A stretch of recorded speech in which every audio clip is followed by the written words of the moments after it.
Assalamualaikum warahmatullahi wabarakatuh. Perkenalkan, nama saya Fitria Krisdiana Putri. Di sini saya akan menjelaskan tentang pertemuan 11, yaitu pasar valuta asing dalam mata kuliah Seminar Manajemen Keuangan Internasional. Di sini saya akan menjelaskan tentang pengertian pasar falas menurut para ahli. Yang pertama itu menurut Hamdi Hadi. Valuta asing adalah uang asing yang difungsikan sebagai alat pembayaran untuk membiayai transaksi ekonomi keuangan internasional dan juga mempunyai catatan kurs resmi pada bank sentral. Terus yang kedua, menurut Jos Rizal Joseph, itu valuta asing adalah mata uang asing atau alat pembayaran luar negeri. Terus yang ketiga ada menurut Eng, Les, dan Mauer. Valuta asing ialah mata uang asing yang digunakan sebagai klaim keuangan atau bisa disebut dengan aset pada suatu perusahaan dengan bentuk mata uang asing. Jadi dari ketiga pengertian pasar falas menurut para ahli itu ada beberapa pengertian. Dapat disimpulkan bahwa valuta asing merupakan pertukaran mata uang suatu negara terhadap negara lainnya dengan adanya perbandingan nilai antara mata uang satu dengan mata uang negara lain yang menimbulkan suatu nilai dapat disebut kurs valuta asing. Selanjutnya ada fungsi pasar valuta asing. Beberapa fungsi pasar valuta asing dalam membantu lalu lintas pembayaran internasional itu ada 3. Yang pertama itu transfer daya beli atau transfer of purchasing power, yaitu sangat diperlukan terutama dalam perdagangan internasional dan transaksi modal yang biasanya melibatkan pihak-pihak yang tinggal di negara yang memiliki mata uang yang berbeda. Terus yang kedua ada penyediaan kredit. Itu pengiriman barang antar negara dalam perdagangan internasional membutuhkan waktu. Oleh karena itu harus ada suatu cara untuk membiayai barang-barang dalam perjalanan pengiriman tersebut, termasuk setelah barang sampai ke tempat tujuan yang biasanya memperlukan beberapa waktu untuk membiayai barang-barang dalam perjalanan pengiriman tersebut, termasuk setelah barang sampai ke tujuan yang biasanya memerlukan beberapa waktu untuk kemudian dijual kepada pembeli. Yang ketiga itu mengurangi resiko falas. Importir mengharapkan memperoleh keuntungan dalam usaha perdagangan dalam kondisi normal dari kemungkinan resiko yang tidak diperkirakan, misalnya terjadi perubahan kurs yang tiba-tiba sehingga mempengaruhi besarnya keuntungan yang telah diperkirakan. Selanjutnya ada tujuan dalam melakukan transaksi valuta asing. Ada beberapa tujuan dalam melakukan transaksi, yaitu ada badan maupun individu adalah sebagai berikut. Selanjutnya ada tujuan dalam melakukan transaksi valuta asing.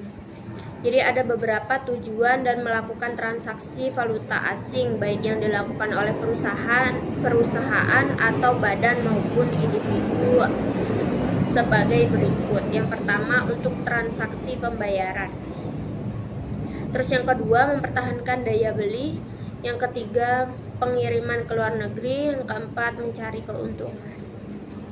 Itu adalah beberapa tujuan dari transaksi valuta asing. Selanjutnya ada jenis-jenis transaksi valuta asing. Jenis-jenis transaksi valuta asing terbagi menjadi 4, yaitu yang pertama transaksi spot. Jadi transaksi spot adalah transaksi yang berupa pembelian dan penjualan valuta asing atau mata uang dengan cara serah terima dan pembayaran antara bank yang segera diselesaikan dalam waktu 2 hari kerja. Terus yang kedua ada transaksi forward. Adalah transaksi yang berupa kontrak yang disetujui pada hari yang sama, tetapi penunaiannya akan dilakukan di masa depan atau tanggal yang sudah disepakati. Karena hal itulah transaksi ini disebut juga dengan transaksi berjangka. Secara sederhana, ketika melakukan transaksi forward, kurs akan ditetapkan pada waktu kontrak dilakukan, tetapi pembayaran dan penyerahannya akan dilakukan pada kontrak telah jatuh tempo. Terus yang ketiga ada transaksi swap.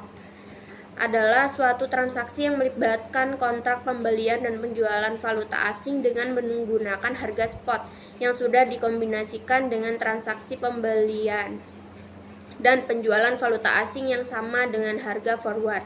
Dengan demikian, transaksi ini merupakan gabungan dari transaksi spot dan transaksi forward.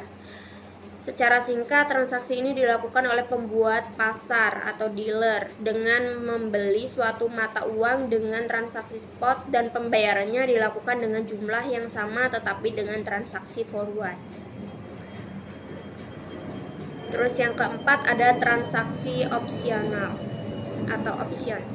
Adalah suatu kontrak yang dipakai untuk mendapatkan hak dalam upaya untuk membeli atau menjual sejumlah valuta asing pada harga, rentan waktu, dan tanggal akhir tertentu. Pembelajaran terkait dasar usaha investasi jual beli valuta asing secara online, melakukan analisis pergerakan, dan masih banyak lagi juga bisa Gramet baca pada buku investasi valuta asing yang ada di bawah ini. Nah, apa ini?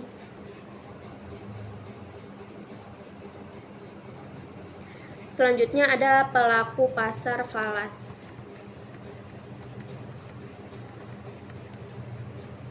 Madura 2648 menjelaskan para pelaku pasar falas.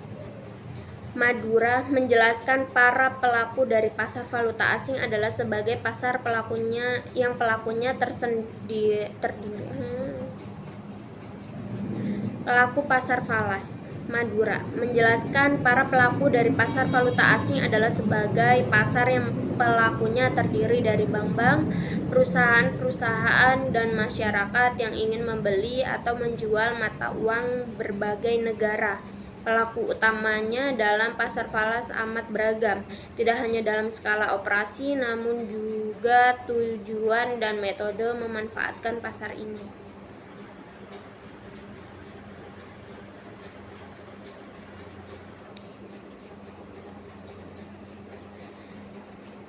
Jadi pelaku pasar falas itu ada individu yang bermain di pasar falas terdorong oleh kebutuhan bisnis dan pribadinya.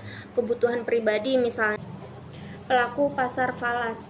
Madura menjelaskan para pelaku dari pasar valuta asing adalah sebagai pasar yang pelakunya terdiri dari bank-bank, perusahaan-perusahaan, dan masyarakat yang ingin membeli atau menjual mata uang berbagai negara. Pelaku dalam pasar falas amat beragam, tidak hanya dalam skala operasi, namun juga tujuan dan metode memanfaatkan pasar ini. Yang pertama itu ada individu yang bermain di pasar falas terdorong oleh kebutuhan bisnis dan pribadinya. Kebutuhan pribadi misalnya seorang ingin mengirim sejumlah uang kepada famili. Individu yang bermain di pasar falas terdorong oleh kebutuhan bisnis dan pribadinya. Kebutuhan pribadi misalnya seorang ingin mengirim sejumlah uang kepada familinya di luar negeri. Kebutuhan bisnis muncul apabila seorang terlibat dalam bisnis internasional, contohnya importir individu. Terus yang kedua ada institusi. Institusi yang dimaksud di sini adalah institusi keuangan yang mempunyai investasi internasional, meliputi dana pensiun, perusahaan asuransi, mutual fund, dan bank investasi. Terus yang ketiga ada perbankan. Perbankan adalah pelaku pasar falas yang terbesar dan paling efektif. Perbankan beroperasi. Yang kedua itu ada perbankan. Perbankan adalah pelaku pasar falas yang terbesar dan paling efektif. Perbankan beroperasi dalam pasar falas lewat para pedagangnya. Istilah teknis untuk menyebut para pedagang ini adalah exchange dealer atau exchange trader. Terus yang keempat itu ada bank sentral. Bank sentral memasuki pasar falas dengan tujuan utama bukan untuk memperoleh laba atau menghindari resiko dari operasi falas yang dilakukannya. Tujuan utama itu bank sentral adalah mempengaruhi nilai mata uang dan nilai mata uang penting lain agar bergerak sesuai dengan nilai yang menurut bank sentral tersebut sesuai dengan kepentingan ekonomi negaranya. Terus yang kelima ada spektan dan arbitraser. Spekulan dan arbitraser adalah orang yang mengeksploitasi perbedaan kurs antar falas. Peran serta spekulan dan arbitraser dalam pasar falas semata-mata didorong oleh motif mengejar keuntungan. Mereka justru menuai laba dan fluktuasi drastis yang terjadi di pasar falas. Spekulan dan arbitraser. Spekulan dan arbitraser. Arbitraser adalah orang yang mengeksploitasi perbedaan kurs antar falas. Peran serta spekulan dan arbitraser dalam pasar falas semata-mata didorong oleh motif mengejar keuntungan. Mereka justru menuai laba dari fluktuasi drastis yang terjadi di pasar falas. Dengan kata lain, mereka tidak mempunyai transaksi bisnis atau komersial yang perlu dilindungi di pasar falas. Terus yang keenam ada pialang pasar falas. Pialang pasar falas adalah perantara yang menghubungkan antara pihak yang membutuhkan dan menawarkan falas di pasar falas. Untuk jasa perantara, pialang mengenakan biaya yang telah disepakati yang disebut brokerage. Salah satu modal dasar pialang adalah penguasaannya atas informasi pasar. Informasi sempurna karena dapat mempertemukan berbagai pelaku pasar falas. Inilah yang membuat pasar falas menjadi pasar yang efisien. Terus yang ketujuh ada dealer.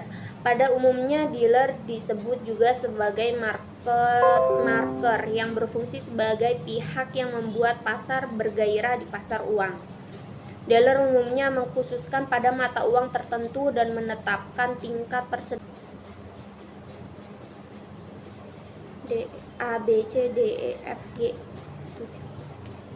Ini yang ketujuh. Yang ketujuh itu ada dealer. Dealer pada umumnya disebut juga sebagai market maker yang berfungsi sebagai pihak yang membuat pasar bergairah di pasar uang. Dealer umumnya mengkhususkan pada mata uang tertentu dan menetapkan tingkat persediaan tertentu pada mata uang tersebut. Biasanya yang bertindak sebagai dealer adalah pihak bank. Meskipun ada juga beberapa yang non-bank, mereka mendapatkan keuntungan dari selisih harga jual dan harga beli valuta asing. Terus yang ke-8 itu ada pemerintah. Pemerintah melakukan transaksi valuta asing untuk berbagi tujuan antara lain. Yang ke-8 A, B, C, D, E, F, G. Berikutnya yang terakhir itu ada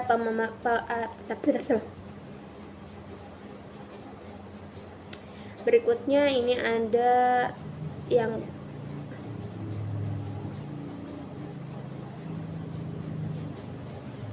selanjutnya yang ke-8 itu ada pemerintah. Pemerintah melakukan transaksi valuta asing untuk berbagai tujuan, antara lain membayar hutang luar negeri, menerima pendapatan dari luar negeri yang harus ditukarkan lagi ke dalam mata uang lokal.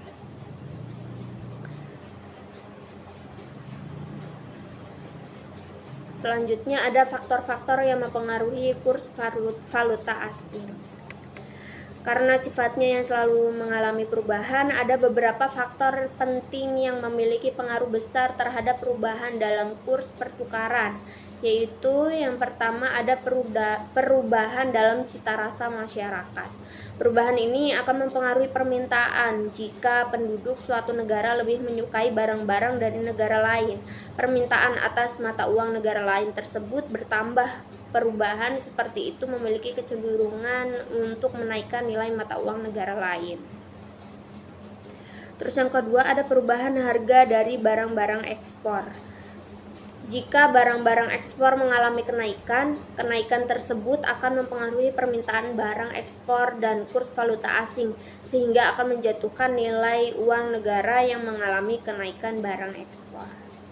Terus yang ketiga ada kenaikan harga umum atau inflasi. Di satu pihak, kenaikan harga-harga akan menyebabkan penduduk negara tersebut semakin banyak mengimpor dari negara lain. Oleh karena itu, permintaan atas falas akan bertambah. Di lain pihak, ekspor negara tersebut bertambah mahal dan akan mengurangi permintaannya sehingga akan menurunkan penawaran valuta asing. Yang ketiga itu ada kenaikan harga-harga umum atau inflasi. Di satu pihak, kenaikan harga-harga akan menyebabkan penduduk negara tersebut semakin banyak mengimpor dari negara lain. Oleh karena itu, permintaan atas valuta asing akan bertambah. Di lain pihak, ekspor negara tersebut bertambah mahal dan akan mengurangi permintaannya sehingga akan menurunkan penawaran valuta asing. Terus yang keempat itu ada perubahan dalam tingkat bunga.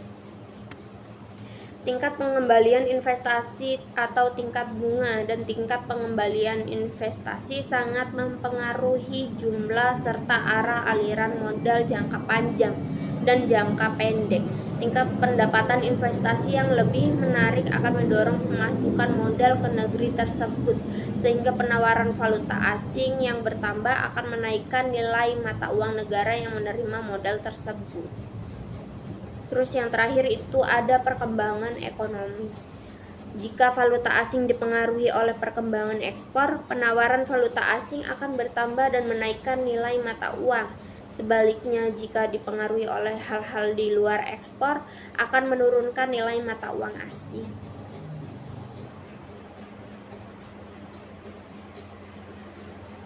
Berikut ada kasus pasar valuta asing.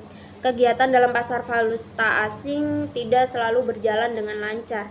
Ada kalanya pasar valuta asing dilanda kasus yang menyebabkan kegiatan di pasar valuta asing menjadi tidak stabil. Dilansir dalam resmi Bank Indonesia, ada 9 kasus yang pernah melanda pasar valuta asing, yaitu yang pertama krisis Malaysia tahun 1985. Yang kedua ada Black Wednesday itu tahun 1992.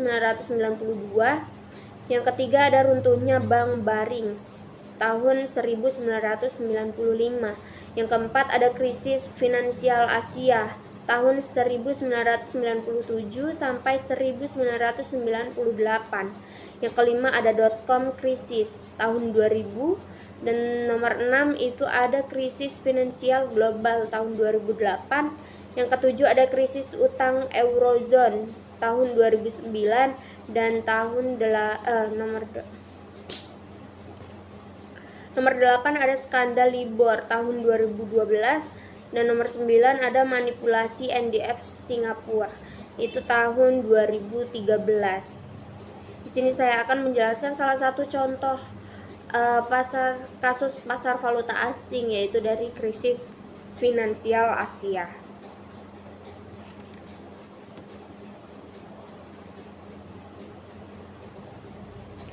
Jadi salah satu krisis finansial Asia pada tahun 1997 sampai 1998 itu adalah krisis finansial yang dimulai pada tahun.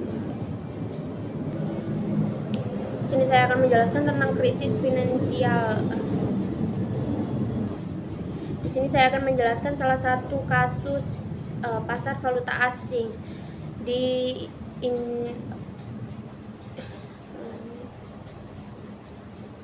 Di sini saya akan menjelaskan salah satu dari 9 kasus resmi Bank Indonesia yang apa sih? Di sini saya akan menjelaskan dari salah satu dari 9 kasus yang pernah melanda pasar valuta asing. Itu dari krisis finansial. Krisis finansial Asia adalah krisis finansial yang dimulai pada tahun 1997 bulan Juli di Thailand dan mempengaruhi mata uang, bursa saham, dan harga aset lainnya di beberapa negara Asia. Beberapa macan Asia Timur, peristiwa ini juga sering dinamakan krisis moneter di Indonesia. Dalam sejarahnya, Dari tahun 1985 ke 1995, ekonomi Thailand tumbuh rata-rata 9% pada 14 Mei dan 15 Mei 1997. Mata uang baht terpukul oleh serangan spekulasi besar. Pada 30 Juni, Perdana Menteri Khalid Yochayut bicara bahwa dia tak akan mendevaluasi baht. Tetapi administrasi Thailand akibat mengembangnya mata uang lokal tersebut pada 2 Juli. Pada tahun 1996, Dana Head Amerika sudah menjual 400 US dollar juta mata uang Thailand. Dari tahun 1985 sampai 2 Juli tahun 1997, baht dipatok pada 25 untuk dolar. Baht jatuh tajam dan hilang setengah harganya. Baht jatuh ke titik terendah di 56 ke dolar pada Januari 1998. Pasar saham Thailand jatuh 75% pada tahun 1997.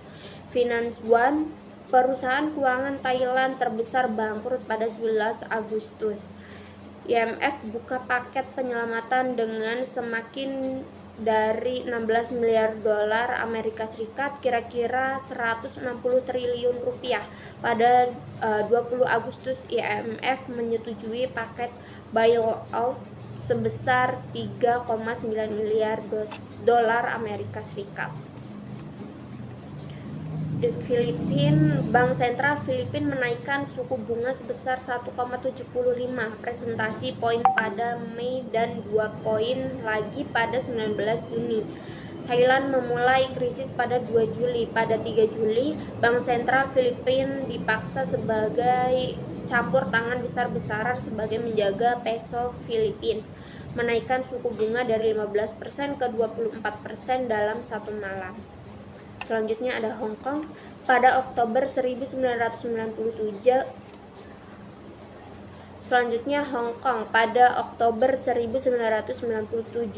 dolar Hong Kong yang dipatok 7,8 ke dolar Amerika Serikat memperoleh tekanan spekulatif karena inflasi Hong Kong semakin tinggi dibanding Amerika Serikat selama bertahun-tahun.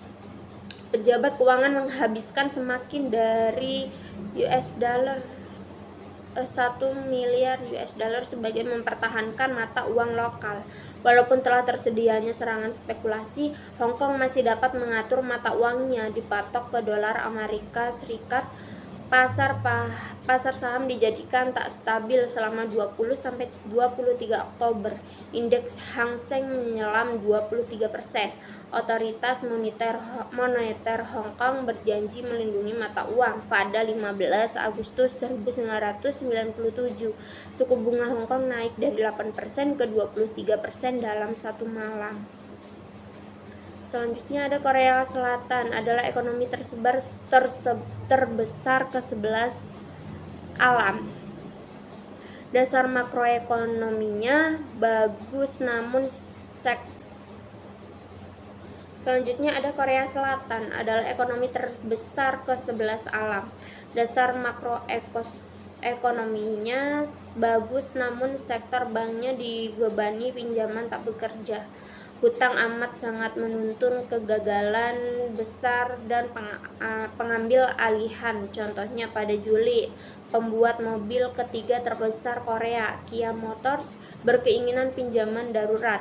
Di awal penurunan pasar Asia, Moody's menurunkan rating kredit Korea Selatan dari A1 ke A3 pada 28 November 1997 dan diturunkan lagi ke BAA2 pada 11 Desember, yang menyebabkan penurunan semakin lanjut di saham Korea sejak jatuhnya pasar saham di November.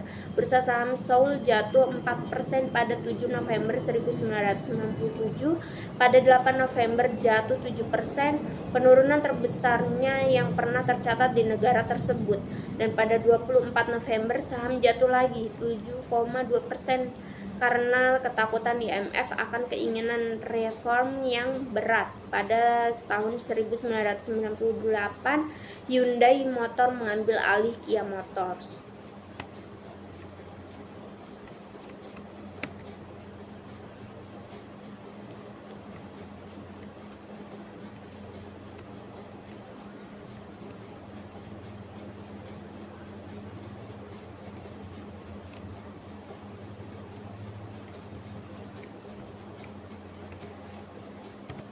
Selanjutnya di Indonesia pada Juni 1997, Indonesia terlihat jauh dari krisis. Tak seperti Thailand, Indonesia mempunyai inflasi yang rendah, perdagangan surplus semakin dari 900 juta dolar, persediaan mata uang luar yang besar semakin dari 20 miliar dolar, dan sektor bank yang tidak memihak. Tapi banyak perusahaan Indonesia meminjam dolar Amerika Serikat pada tahun berikut ketika rupiah menguat terhadap dolar. Praktisi ini sudah memperagakan pekerjaan tidak memihak sebagai perusahaan tersebut. Level keefektivitas hutang mereka dan biaya finansial sudah menjadi kurang pada masa harga mata uang lokal meningkat.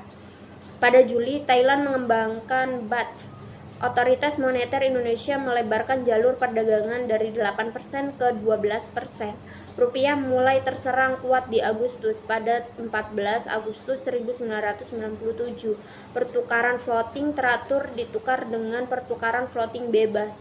Rupiah jatuh semakin dalam. IMF dapat dengan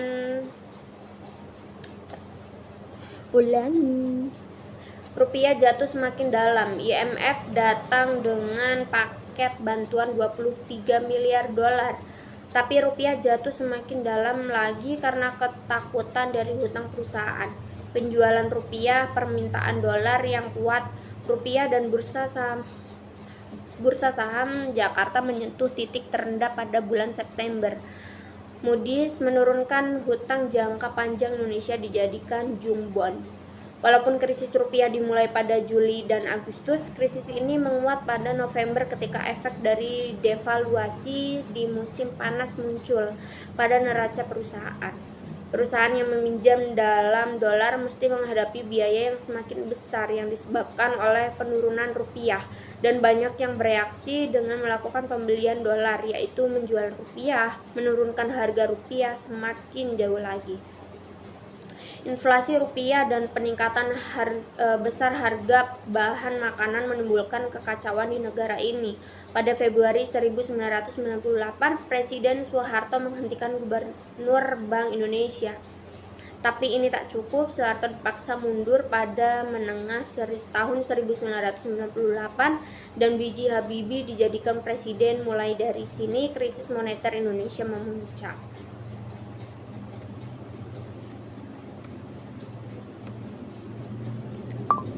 Jadi konsekuensi krisis Asia berpengaruh ke mata uang, pasar saham, dan harga aset lainnya di beberapa negara Asia.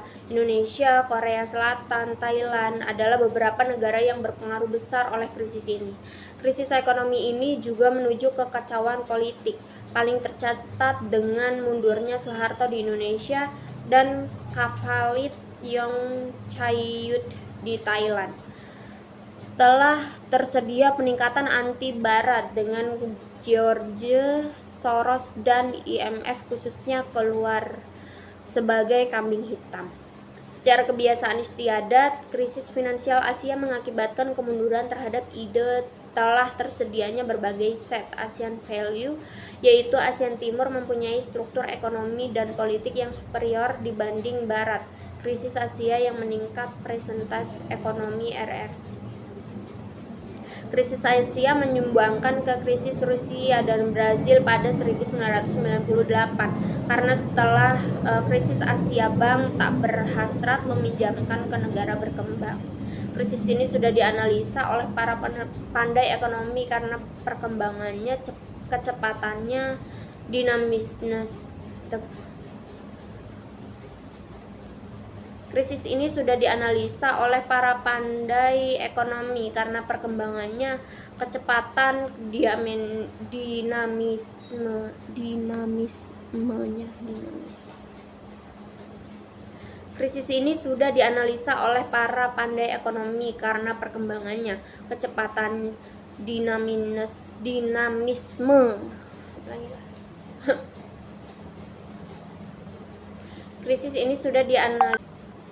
Krisis ini sudah dianalisa oleh para pandai ekonomi karena perkembangannya, kecepatan dinamismenya, dia mempengaruhi belasan negara, mempunyai efek ke kehidupan berjuta-juta orang, terjadi dalam kala beberapa bulan saja. Mungkin para pandai ekonomi semakin tertarik lagi dengan betapa cepatnya krisis ini habis, meninggalkan ekonomi negara berkembang tak berpengaruh. Keingintahuan ini sudah menimbulkan ledakan di pelajaran tentang ekonomi finansial, dan Litani menjelaskan mengapa krisis ini terjadi. Beberapa kritik menyalahkan aksi IMF dalam krisis, termasuk oleh pandai ekonomi Bauk Allah, Joseph Stiglitz.